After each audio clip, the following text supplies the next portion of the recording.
Bueno.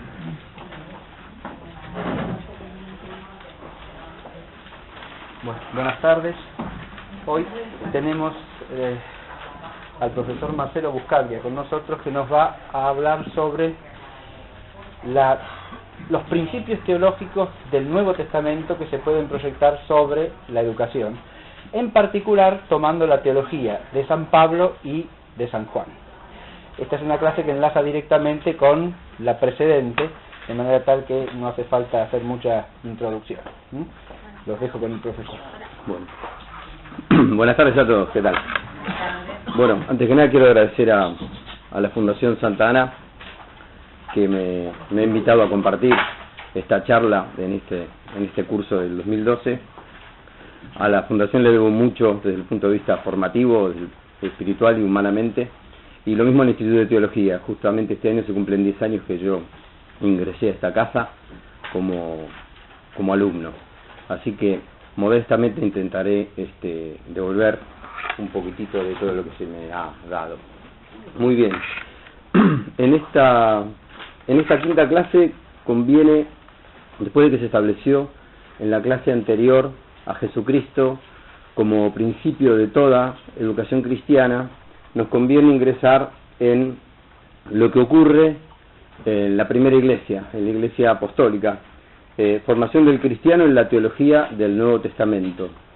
Yo ahí les acerqué un cuadro que trata de rescatar de manera sinóptica algunas cosas que vamos a tratar de iluminar hoy.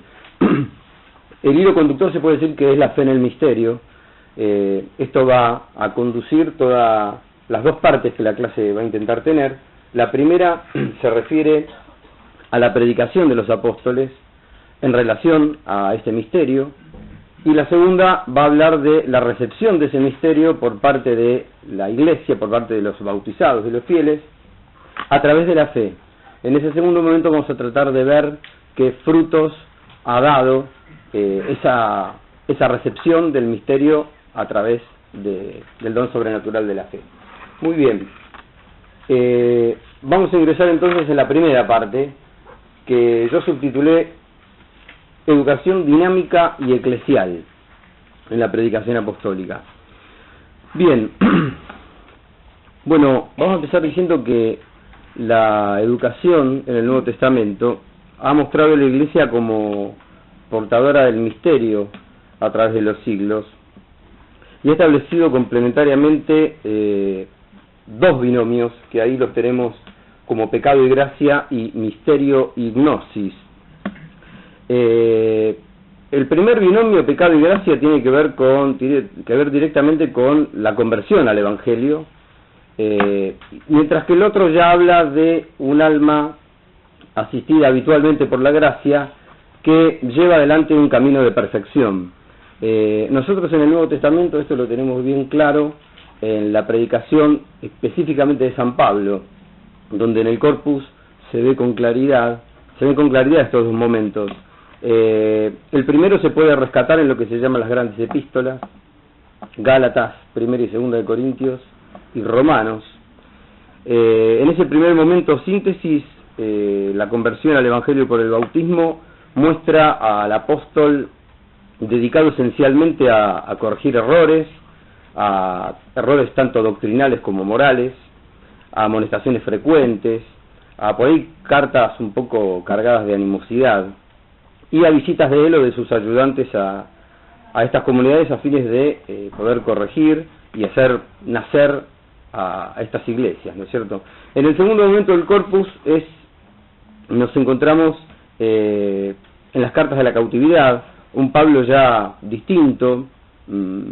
Pablo está preso, tiene un ánimo mucho más sereno y profundo, y está con cierta madurez espiritual él y sus comunidades. Los destinatarios son las iglesias de Éfeso, de Colosas, de Filipos. Están en un momento espiritual distinto, están cercanas a esta segunda síntesis que estaba planteando recién. Pablo es consciente de que se acerca el fin de la carrera y se lanza explícitamente a revelar el misterio. En esta primera parte, ¿no?, en esta predicación apostólica, hay una conciencia por parte de los apóstoles en que ellos son instrumentos de revelación. Pablo lo va a explicitar y sus iglesias lo van a conocer como tal, esa función de reveladora, ¿no?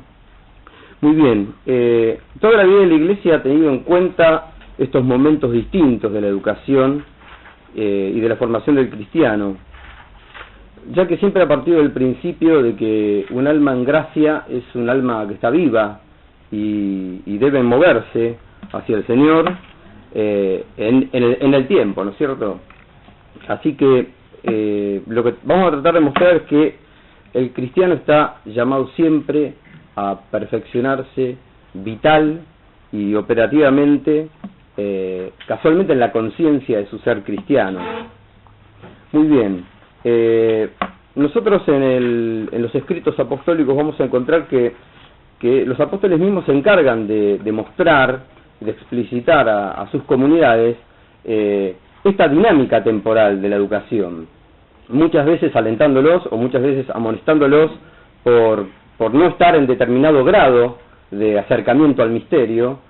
Por ejemplo, nosotros podemos escucharlo a Pablo decir en la primera carta a los Corintios: yo, hermanos, no pude hablaros como espirituales, sino como a carnales, como a niños en Cristo. Os di a beber leche y no alimento sólido, pues todavía no lo podíais soportar, ni aún lo soportáis al presente. En la carta a los Hebreos encontramos que el autor de esta carta dice algo similar en lo siguiente, Hebreos 5 estoy leyendo. Ahí tienen algunas de las citas por las cuales voy a pasar, la mayoría están escritas en el cuadro.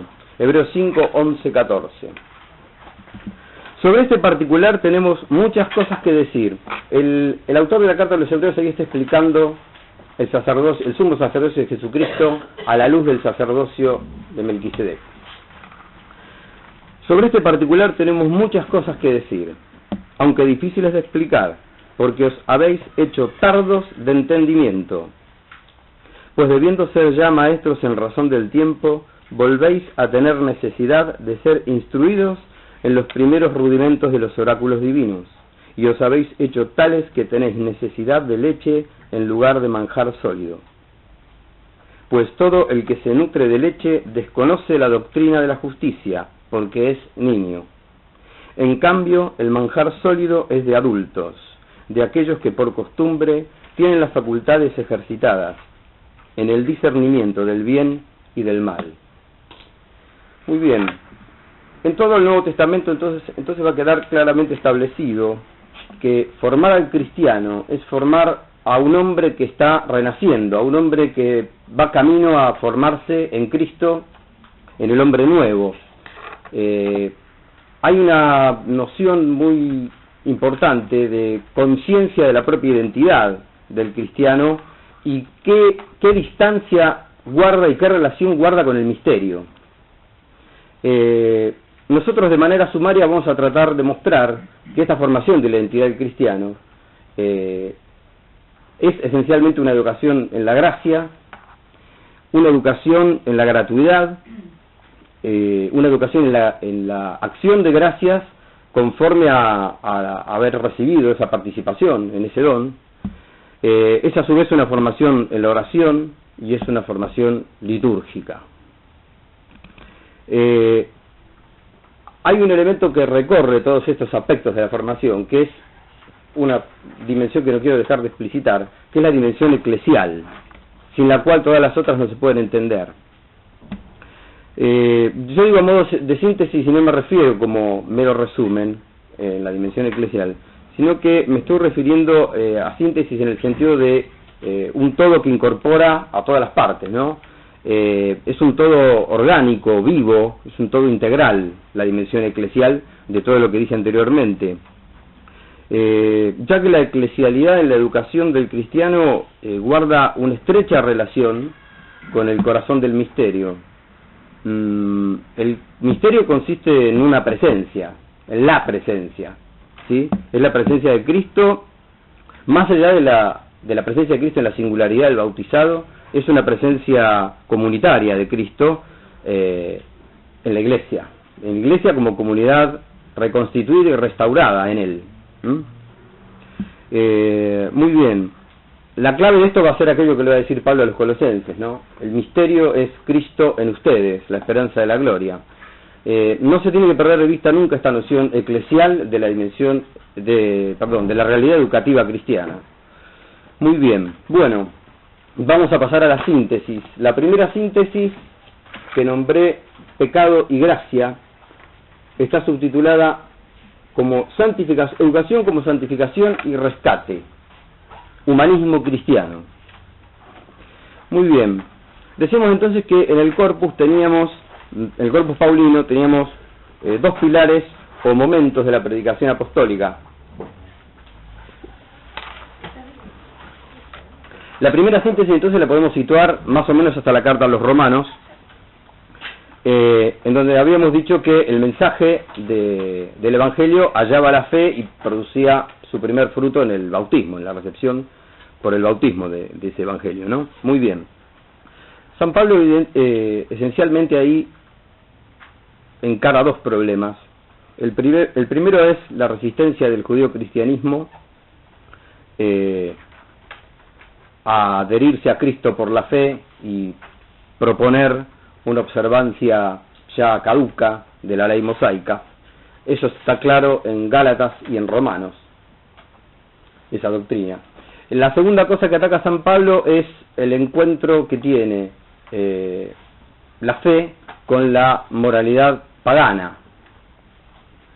Puntualmente eso se concentra sobre todo en la primera y la segunda carta a los Corintios, sobre todo en la primera. En esta noción de santificación y de rescate, vamos a ver que este apóstol de los gentiles nos va a mostrar dos movimientos, ¿sí? Dos movimientos que el primero de ellos vamos a tratar de iluminarlos a partir de una palabra del Señor en el cuarto evangelio, en donde San Juan en el capítulo 17 consigna esa oración sacerdotal, donde Cristo dice: ellos no son del mundo como yo no soy del mundo. En la predicación apostólica va a haber una tensión dialéctica, una tensión dinámica entre santificar, separar, traer a la iglesia y a su vez lanzar al mundo a rescatar los fragmentos de verdad y de bien que se encuentren desperdigados. Esa primera palabra del Señor parece hablar de lo primero, ¿no es cierto?, de sacar del mundo a los suyos que están en el mundo pero no son del mundo. A este respecto nosotros vamos a escuchar a los apóstoles hablando a sus comunidades. En la primera carta de Pedro, capítulo 2, escuchamos: pero vosotros sois linaje elegido, sacerdocio real, nación santa, pueblo adquirido, para anunciar las alabanzas de aquel que os ha llamado en las tinieblas a su admirable luz. Vosotros que en un tiempo no erais pueblo y que ahora sois pueblo de Dios, de lo que antes no se tuvo compasión, pero ahora son compadecidos. Bien, a San Pablo lo vamos a escuchar hablar del mismo modo. En la primera carta a los Gálatas les dice: gracia a vosotros y paz de parte de Dios, nuestro Padre, y del Señor Jesucristo, que se entregó a sí mismo por nuestros pecados, para librarnos de este mundo perverso, según la voluntad de nuestro Dios y Padre, a quien sea la gloria por los siglos de los siglos. Amén. Más adelante a los colosenses Pablo les va a escribir en estos mismos términos: gracias al Padre que nos ha hecho aptos para participar en la herencia de los santos en la luz. Él nos libró del poder de las tinieblas y nos trasladó al reino del Hijo de su amor, en quien tenemos la redención, el perdón de los pecados. En estos tres apóstoles está muy clara en la manera de expresar, en la manera de escribir, la dualidad tinieblas-luz, la superación de las tinieblas por la luz, en ese primer movimiento que quise explicitar recién, de rescate, de sacar del mundo, ¿no?, para santificar, para separar. Ahora, esa santificación, esa separación no comporta un encerramiento, no comporta un repliegue sobre sí mismo esterilizante, si se quiere.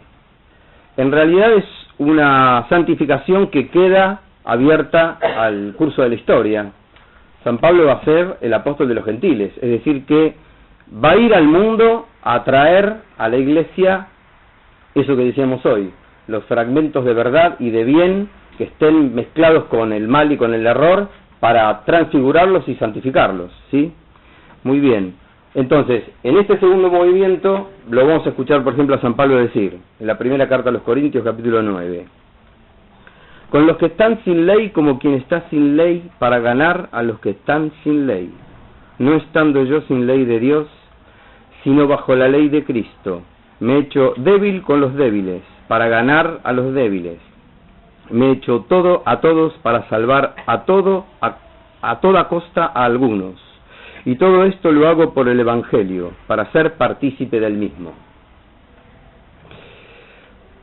A los filipenses también les va a decir, por lo demás, hermanos, todo cuanto hay de verdadero, de noble, de justo, de puro, de amable, de honorable, todo cuanto sea virtud y cosa digna de elogio, tenedla en cuenta. Examinadlo todo y quedaos con lo bueno, a los tesalonicenses en la primera. Todo esto justo, puro, noble, está fuera de la iglesia, está en el mundo, hay que ir a rescatarlo. Esta es la concepción de sacralización, pero también de rescate de lo que hay, desperdigado. Muy bien. En la primera clase se había explicitado aquello de que el orden de la gracia no anulaba el orden natural, sino que en realidad lo toma para reconstituirlo y transfigurarlo. Este es el movimiento que estamos tratando de mostrar en esta primera síntesis. Muy bien, pasando a la segunda síntesis. Misterio y gnosis. Bueno, decía que a partir de las cartas de la cautividad en el Corpus Paulino se ve con claridad este segundo momento. Más maduro en la predicación y en la vida espiritual de las comunidades, en donde la comunicación, la revelación del misterio conlleva un camino de perfección y una participación cada vez más profunda en el conocimiento apostólico. Acá se va a establecer cabalmente que el conocimiento del misterio es Cristo mismo. La educación del cristiano no se puede reducir a una mera superación del pecado mortal y al ingreso en la vida de la gracia en la iglesia, ¿no? La educación del misterio consiste en una profundización de la conciencia de una experiencia viva, de un acontecimiento que es Cristo mismo dentro de su iglesia. Acá se podría decir que el objeto de conocimiento no es algo, sino que es alguien, es Jesucristo mismo al que hay que conocer. Gracias a esto, San Pablo en muchos de sus escritos va a decir, en Efesios 4, por ejemplo, le dice a su comunidad, ¿no es este el Cristo que vosotros habéis aprendido? Y en la primera de los Corintios les dice, cuando fui a vosotros no fui con el prestigio de la palabra o de la sabiduría a anunciaros el misterio de Dios, pues no quise saber entre vosotros sino a Jesucristo y a este crucificado. Esta es la clave. Lo que hay que conocer es una persona con mayúscula, una persona que vive misteriosamente en una comunidad reconstituida y reconfigurada en esta persona, a través del Espíritu Santo. Esta es la clave del misterio. Muy bien. Lo que los apóstoles muestran, que lo que hay que conocer no es una doctrina, o un saber específico, o un saber filosófico, o una moralidad. En realidad es el encuentro íntimo con una persona que se deja encontrar en esta comunidad que ha brotado de su Pascua. Una comunidad que tiene el poder de dar vida, tiene el poder de enseñar, de educar y conservar este misterio hasta que el Señor vuelva. Hay una conciencia muy viva en las primeras iglesias de la segunda venida del Señor, ¿no? Lo que los apóstoles han dejado en claro en la primera educación cristiana es que nuestra iglesia primero, antes que nada, fue una fe que ha engendrado una fraternidad que nació del amor a Cristo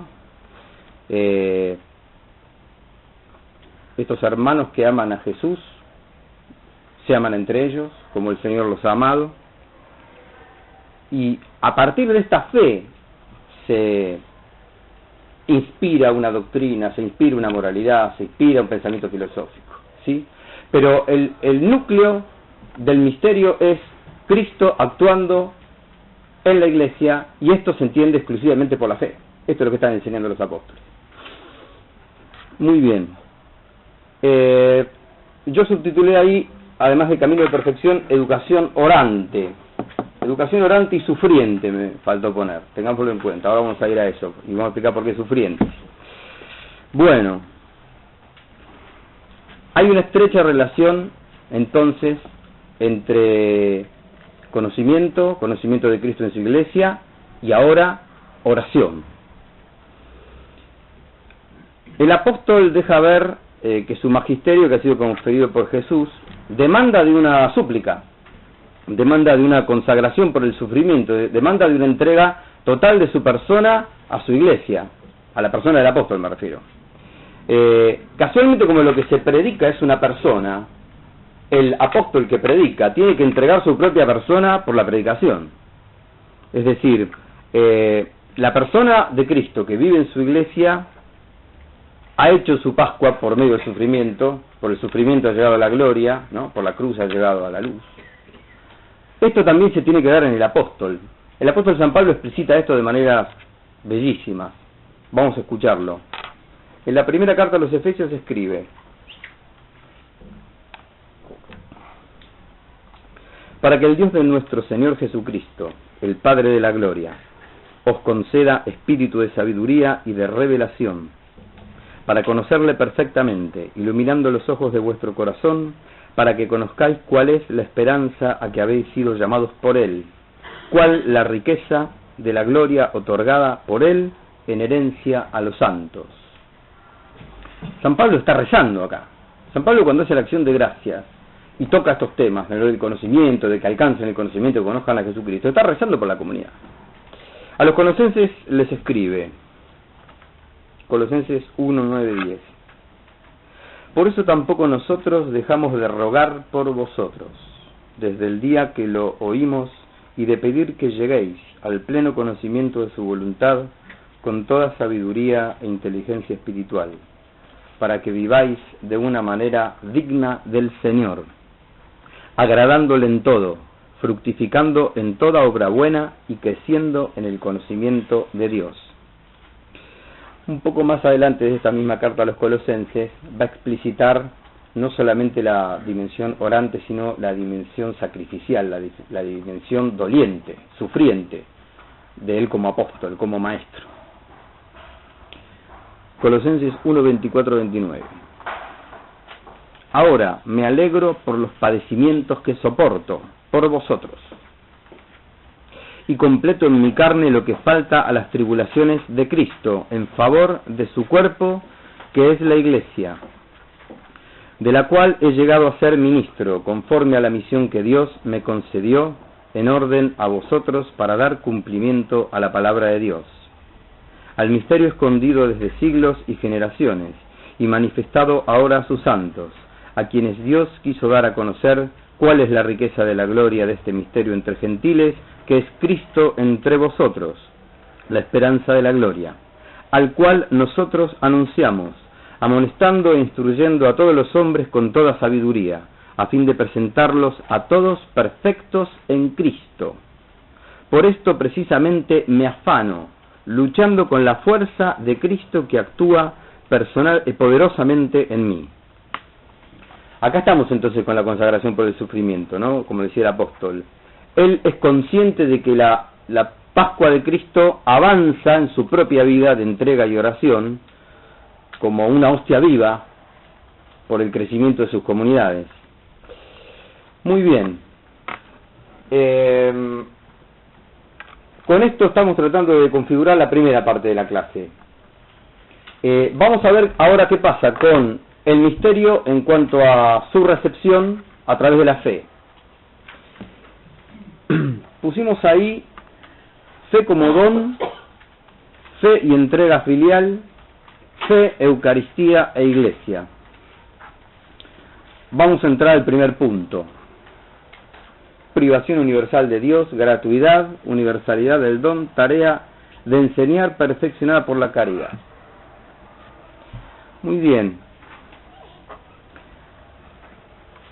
En toda la vida natural, como la vida de la gracia, han de entenderse desde la gratuidad. Dios en su infinito designio amoroso se ha dado, sin necesidad de nada, ha participado su ser a la creación en general y su imagen y semejanza al alma humana en particular. Esto como un don especialísimo para, como se ha escrito bellamente, se ha creído bellamente, todo esto para encontrarse a sí mismo en el hombre y poder ser amado como solo Él es capaz de amarse. Esa participación de la vida divina en el hombre se ha leído muchas veces así, ¿no? En la carta a los Efesios nosotros leemos: pero Dios, rico en misericordia, por el grande amor con que nos amó, estando muertos a causa de nuestros delitos, nos vivificó juntamente con Cristo. Por gracia habéis sido salvados. Y con Él nos resucitó y nos hizo sentar en los cielos en Jesucristo, a fin de mostrar en los siglos venideros la sobreabundante riqueza de su gracia, por su bondad para con nosotros en Cristo Jesús. Pues habéis sido salvados por la gracia mediante la fe, y esto no viene de vosotros, sino que es un don de Dios. Tampoco viene de las obras, para que nadie se gloríe.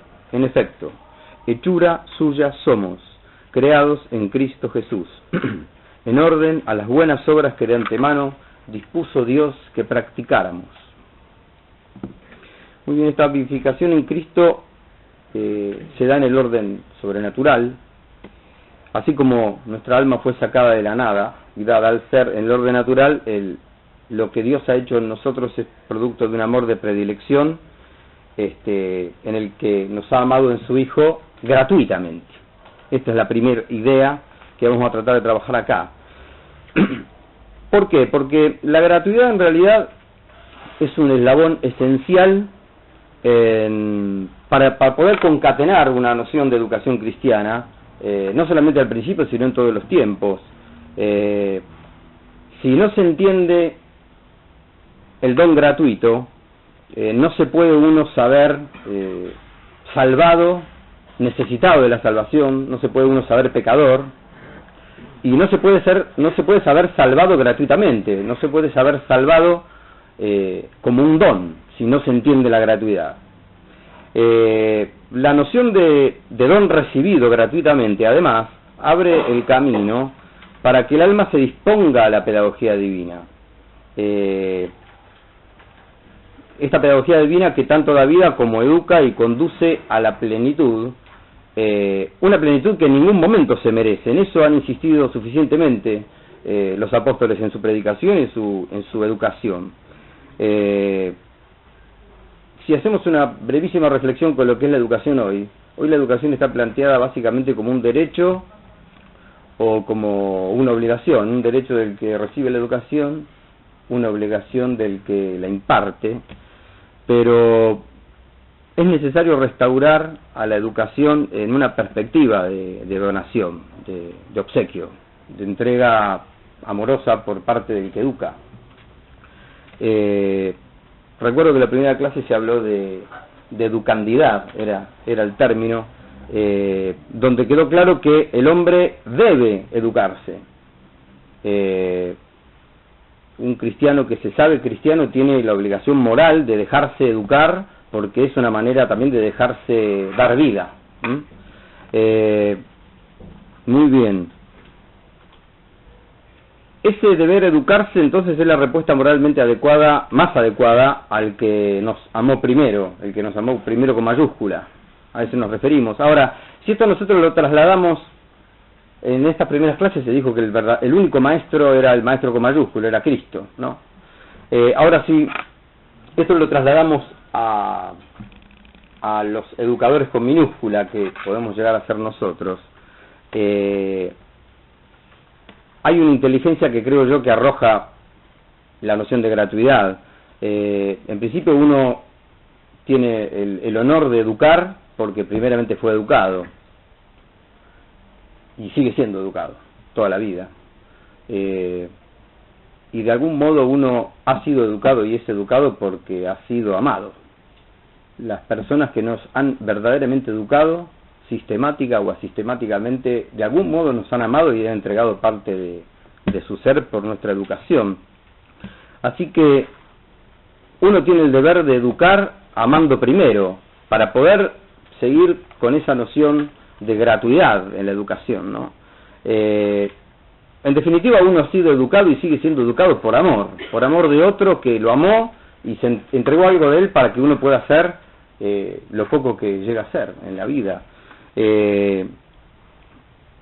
Así que en esta perspectiva de educación, si se deslinda la noción de gratuidad, no se puede entender el amor, y me animaría a decir que en la educación cristiana, si no se ama, no se puede educar a nadie, definitivamente. Es una educación estéril que en realidad no es educación, si no se ama primero a quien se debe educar.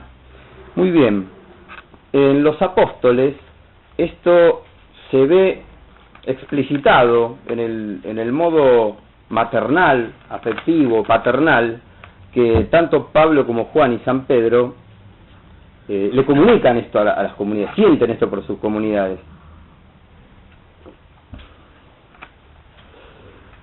En la primera carta a los tesalonicenses escuchamos a Pablo: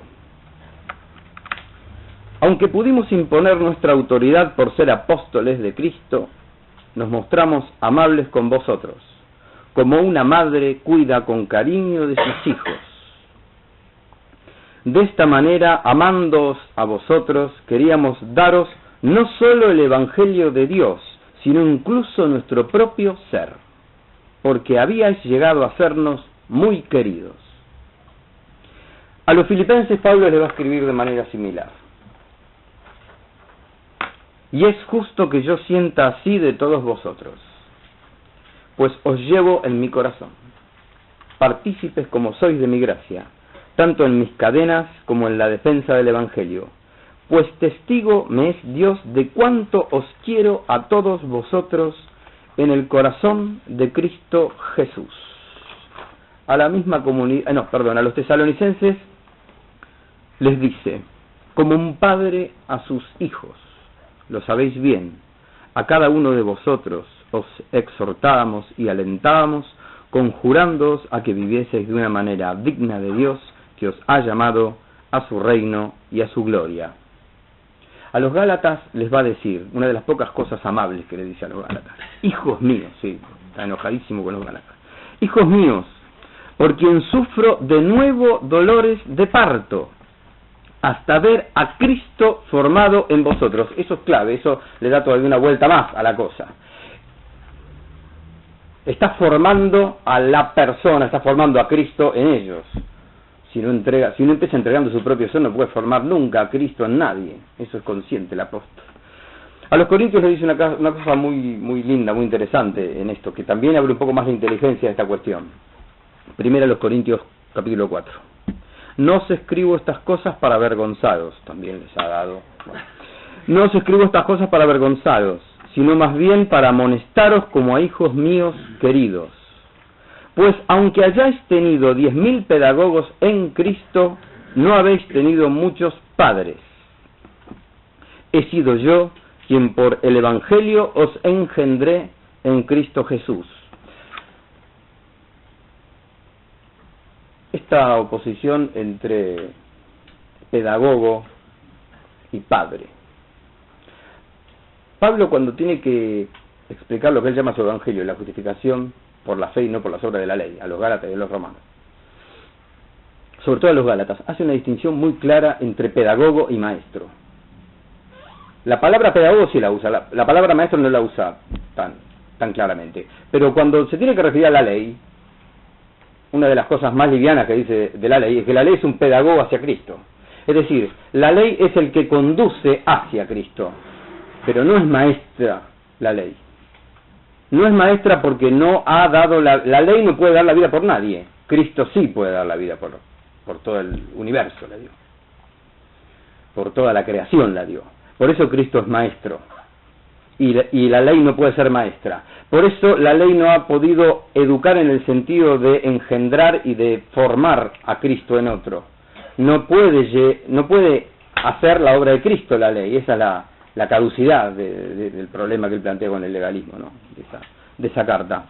El maestro entonces es sinonímico acá con el Padre, que no solo transmite un conocimiento, sino que da vida, engendra, de algún modo forma un ser nuevo. En esta noción de gratuidad rescatemos como final de la noción que educar, cristianamente entendido, plenamente entendido, educar no es solamente dar, sino que es darse a uno mismo. Si no, no hay educación posible. Muy bien. Cuando Armesto pensaba si San Pablo y San Juan sobre todo nos han mostrado cómo se puede ser hijos en el Hijo, creo yo que de algún modo también nos han enseñado a ser maestros en el Maestro, con las limitaciones del caso, pero ahí creo que el paralelismo es válido. Muy bien. Fe y entrega filial. El título que primero había pensado yo era fe y obediencia. Yo lo pondría entre paréntesis, la obediencia. Ahora lo vamos a decir por qué. Obediencia es una palabra muy de San Pablo, pero no la tenemos que entender como San Pablo no la explica. Así que vamos a hablar mejor de fe y entrega filial y ya vamos a tocar el tema de la obediencia. Bien, la obra de la salvación de Cristo Jesús es una obra de entrega filial al Padre, de obediencia al Padre. Por ella la desobediencia del hombre ha sido reparada y el que cree en Cristo se hace capaz de volver al Padre, ¿no? Por medio del amor y de la conformidad con su voluntad. Esa es la obra de la redención. Nosotros en el cuarto evangelio vemos que Juan, con una mirada contemplativa muy profunda, deja al descubierto muestras realidades respecto a la misión de Jesús. Se podría de algún modo empezar con una pequeña síntesis diciendo que en el cuarto evangelio queda profundamente establecido que el misterio de la encarnación ha mostrado que a la igualdad consustancial de las personas se le ha sumado, al asumir la naturaleza humana, la segunda persona, ¿no? La persona del Verbo, una sumisión voluntaria, amorosa y total de la voluntad de Cristo a la voluntad de Dios. Sin confusión de las dos voluntades, hay una adhesión de una voluntad hacia la otra. Este es el principio de lo que vamos a tratar de explicar en esos dos últimos puntos de la charla. Vamos a escuchar al apóstol poniendo palabras en boca de Cristo en el cuarto evangelio. En Juan 5 lo escuchamos al Señor decir: yo no puedo hacer nada por mi cuenta, juzgo según lo que oigo, y mi juicio es justo porque no busco mi voluntad, sino la voluntad del que me ha enviado. En Juan 6 el Señor dice: he bajado del cielo no para hacer mi voluntad, sino la voluntad del que me ha enviado. Un poco más adelante, en el 15, siempre el cuarto evangelio: yo he guardado los mandamientos de mi Padre y permanezco en su amor. Ese obrar de Cristo, San Juan lo expone como garantía de una presencia, de la presencia del Padre en el Hijo encarnado. Por eso que en el capítulo 8 San Juan le hace decir a Jesús: el que me ha enviado está conmigo, no me ha dejado solo porque yo hago siempre lo que le agrada.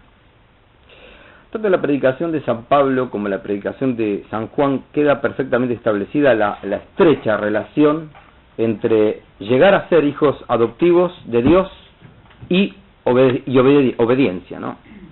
En tanto que se deben asimilar las costumbres del Hijo, mirando y asumiendo el ejemplo de Jesús, que se ha adherido con su voluntad a la voluntad del Padre. Nosotros escuchamos al apóstol San Juan en la primera epístola decir lo siguiente, en el capítulo 2: en esto sabemos que lo conocemos, en que guardamos sus mandamientos. Quien dice yo lo conozco y no guarda sus mandamientos es un mentiroso y la verdad no está en él. pero quien guarda su palabra, en él el amor de Dios ha llegado a su plenitud. En esto conocemos que estamos en él. Quien dice que permanece en él debe vivir como él vivió. Acá la noción de conocer es fundamental para poder entrar en la inteligencia del pasaje. Conocer acá no es una mera posesión de un dato consciente que se sabe. Acá conocer implica algo mucho más grande. Claro que incluye también el asentimiento intelectual sobre algo, sí, sin duda, pero implica un trato personal e íntimo con a quien se conoce, ¿no? Un trato con quien se conoce. Por eso que está estrechamente ligado al tema de la fe. Acá conocer es sinonímico de creer. Es sinónimo de creer y puntualmente de creer en. Teológicamente se hace una distinción entre creer a creer en. Creer a podría prestar asentimiento intelectual a lo que otro dice, mientras que creer en, que es la inteligencia que está aplicando acá el apóstol, sinonímica de conocer. Creer en es entregarse totalmente al que está diciendo lo que está diciendo, porque me involucra personalmente. Vuelve a aparecer la idea de la entrega. San Juan usa la expresión creer en su nombre 34 veces en el cuarto evangelio. Y en la primera epístola lo usa 3 veces, una epístola muy corta, ¿no? Esto estamos tratando de perfilar la noción de entrega filial, total, voluntaria. En la guarda de los mandamientos, entonces, por la adhesión de la fe, está la garantía del verdadero conocimiento de Cristo. Ese conocimiento, ese misterio que están revelando los apóstoles, no es posible si no hay una entrega total de la persona a la persona de Cristo. Del mismo modo que el Hijo se entrega al Padre, la Iglesia se tiene que entregar a su esposo. Si no, no hay conocimiento del misterio posible. San Pablo, a este respecto, pone a la obediencia como causa eficiente de la redención. Más allá del sacrificio de la cruz, San Pablo ve en la cruz un modo material en que la adhesión a la voluntad del Padre se lleva a cabo, pero lo que ha salvado al mundo es la obediencia de uno, haya sido en forma de cruz o haya sido de otra manera, pero es la obediencia la que restaura lo que estaba perdido, lo que estaba destruido. Pablo lo que muestra, tú querías leerles algo, perdón. En Romanos 5, puntualmente Pablo dice aquello famoso de: así como por la desobediencia de un solo hombre todos fueron constituidos pecadores, por la obediencia de uno solo todos serán constituidos justos. Ahora, hoy hablábamos de la subtitulación, si era entrega filial o era obediencia, o en realidad las dos cosas, complementariamente trabajando. La noción de obediencia a la que Pablo tanto acude en su predicación, hay que entenderla en el sentido de que la ley no ha sido abolida radicalmente, sino que por lo contrario ha sido radicalmente interiorizada. La exigencia del amor que Cristo manda se expresa por la ley del mismo Cristo. Así va a hablar San Pablo, va a hablar de la ley de Cristo, el Espíritu de Cristo en nuestro corazón. Tanto para Pablo como para Juan, la ley nueva es Jesucristo. Él es la ley. Pero hay que entender entonces la noción de obediencia bajo esta visión de entrega amorosa y filial al Padre y al Hijo. Hay una noción de interiorización que no se puede soslayar para entender cabalmente esta noción de obediencia. La presencia de Cristo ahora está presente en el corazón de su iglesia, en el corazón del bautizado. En este sentido se ha interiorizado. Esto ya venía anunciado en alguna línea profética última. Aquello de derramar el Espíritu, derramar el agua, en Ezequiel 36 se escucha, ¿no? Derramaré un agua que los purificará de todas sus inmundicias, arrancaré el corazón de piedra y pondré un corazón de carne. Se está refiriendo ya esa línea profética a lo que ha pasado en Cristo. Por eso Cristo es maestro, porque ha generado la restauración de adentro, desde adentro del cristiano hacia afuera. No de afuera para adentro. La ley del Antiguo Testamento era una noción extrínseca que había que adherirse y cumplirle, y por eso era incumplible, es lo que vino a mostrar Cristo. Eso lo demuestra claramente San Pablo en la carta a los Gálatas. La ley viene a mostrar que es incumplible. Casualmente el único que fue capaz de cumplirla fue el que se hizo maldito por todos los demás y se dejó colgar de un madero y clavó la ley en la cruz, ¿no? Muy bien. Cómo pasa el tiempo. Bueno. Bien, yo quería pasar por la carta a los Hebreos. Voy a pasar rápidamente con esta noción de obediencia. En la epístola a los Hebreos, el autor de la carta a los Hebreos muestra cómo la obediencia se hace difusiva de la cabeza a los miembros. Esta obediencia que la habíamos puesto como causa eficiente de la redención, se va a mostrar difusiva a los miembros por la cabeza, que como sumo sacerdote ha obedecido hasta el fin. Escuchemos la carta, en el capítulo 5. Está hablando de Cristo sumo sacerdote, el cual, habiendo ofrecido en los días de su vida mortal ruegos y súplicas con poderoso clamor y lágrimas al que podía salvarle de la muerte, fue escuchado por su actitud reverente y aun siendo hijo, con lo que padeció, experimentó la obediencia, y llegado a la perfección se convirtió en causa de salvación eterna para todos los que le obedecen. Muy bien.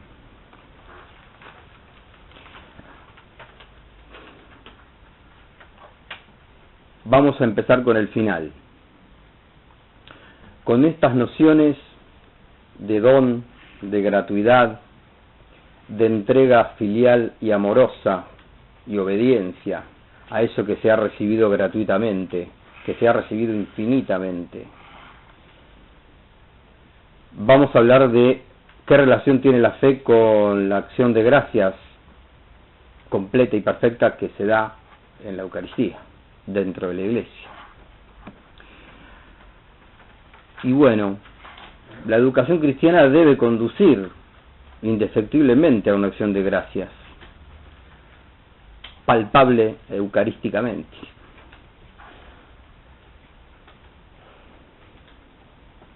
Nosotros en la predicación del apóstol San Juan tenemos en el capítulo 6 del cuarto evangelio los famosos dos discursos eucarísticos.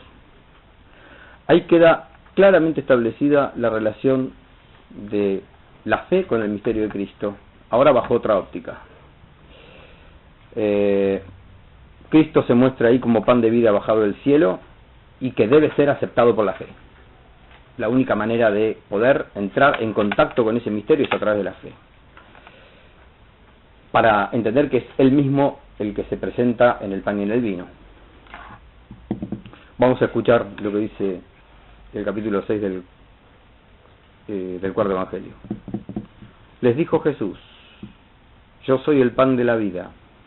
El que venga a mí no tendrá hambre, y el que crea en mí no tendrá nunca sed. Pero ya os lo he dicho, me habéis visto y no creéis. Ahí la fe es el instrumento que transfigura toda la realidad que Cristo ha mostrado hasta ese momento. Cristo viene de hacer la multiplicación de los panes, y a la vista de todos, y lo vuelven a buscar a Él. Y Él les dice con claridad: ustedes no vienen porque han visto signos, sino porque su estómago, se han llenado su estómago. Vienen por eso. La fe en la presencia de Jesús como pan bajado del cielo es la causa de la salvación eterna. Esto es lo que está tratando de conducir Jesucristo en estos discursos.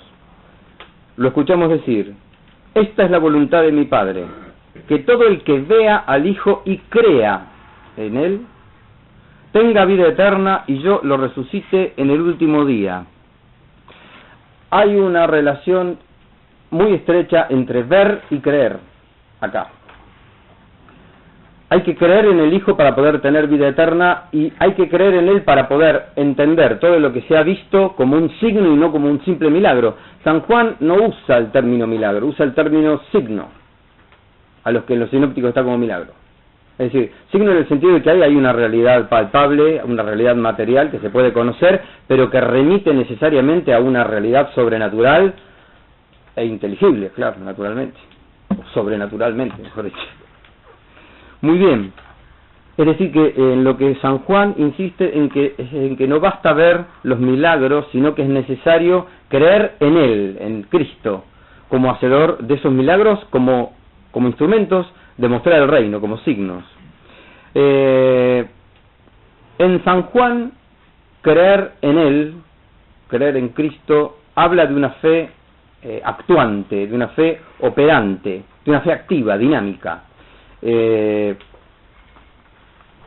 la resistencia a creer en Cristo que se ve en ese sexto capítulo, hay un misterio muy grande, hay un misterio muy profundo. Tanto San Juan como San Pablo le han mostrado a Israel que no basta con ser hijos de Abraham para ser justificados y para salvarse, para tener la vida eterna. Lo que San Juan muestra es que el plan del Padre en principio es una predestinación, sin duda. El versículo 37 dice: todo lo que el Padre me da, vendrá a mí, dice el Señor, ¿no?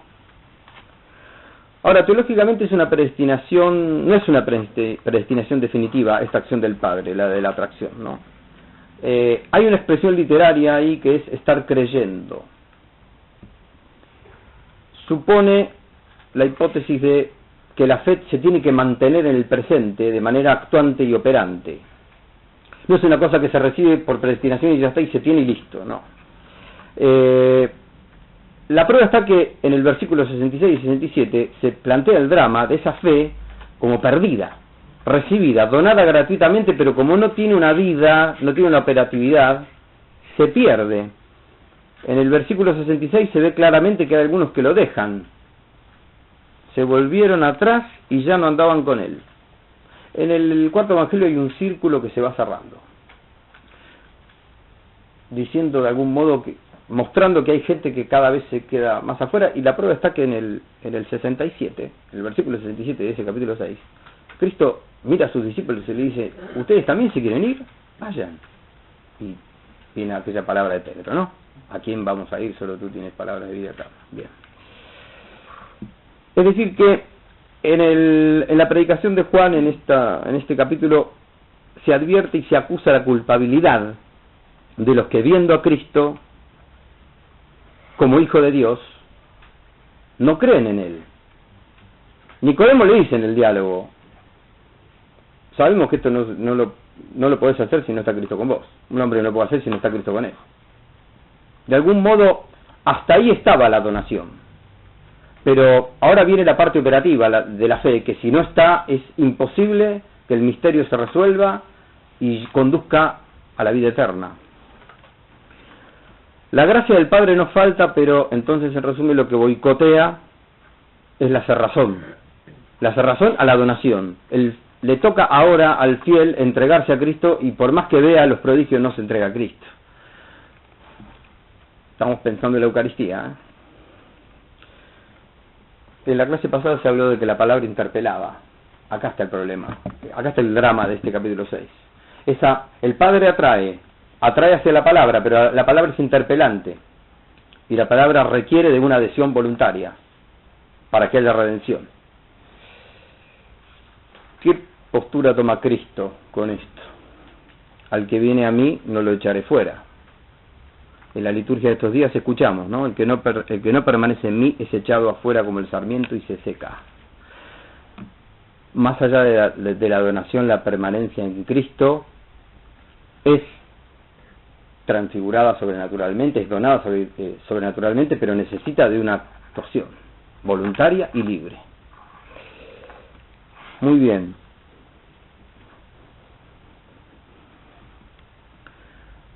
Como Jesús entonces hace la voluntad del Padre, la Iglesia como esposa tiene que hacer la voluntad de la cabeza para poder hacer la voluntad del Padre. Esta es la cadena de transmisión que está latente en el misterio eucarístico. ¿Cuál es la voluntad del Padre? Que no pierda nada de lo que me ha dado, sino que lo resucite en el último día. Hay dos continuidades que querría decir y ya casi tenemos que ir terminando con esto.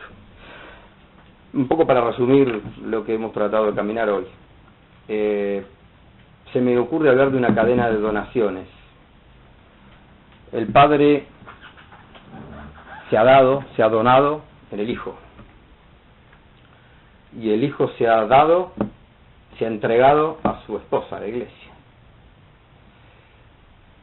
Esa cadena de donaciones tiene una respuesta actuante y operante que me atrevo a llamarla una cadena de adhesiones. El fiel tiene que adherirse al Hijo para poder adherirse al Padre. En San Juan queda clarísimo que el vehículo al Padre es el Hijo, es la puerta del Rey, si no, no hay manera de entrar. Creo yo que podríamos decir de algún modo que la Eucaristía es el modo de devolver en acción de gracias, con esa cadena de adhesiones, infinitamente dar gracias a esa cadena de donaciones que bajan del Padre al Hijo y a la Iglesia.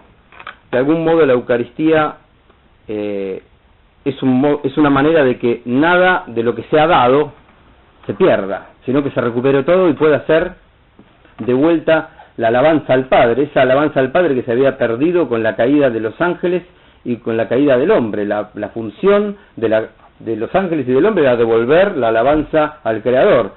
Tuvo que venir Cristo, tuvo que encarnarse Dios para volver a reconstituir ese torrente alabante y laudante. Eso resume la Eucaristía. Podríamos hablar mucho más de educación eucaristía. Nuestra educación tiene que tener un perfil último eucarístico. Nuestra educación tiene que tener un perfil laudante, alabante. Para terminar, se me ocurre pedir que... Hoy hablé al principio de devolver un poco de lo que se me había dado, me acuerdo de eso, ¿no? Cuando presenté, hablé del instituto y hablé de la fundación. Se me ocurre rogar a Dios para que nos haga dignos de llevar adelante una educación glorificante de su nombre, una educación laudante, y que misteriosamente devolvamos algo de lo que hemos recibido casualmente para poder así seguir el camino y no permitir que se pierda nada de lo que se nos dio. Así es. Bueno, por mi parte, muchísimas gracias.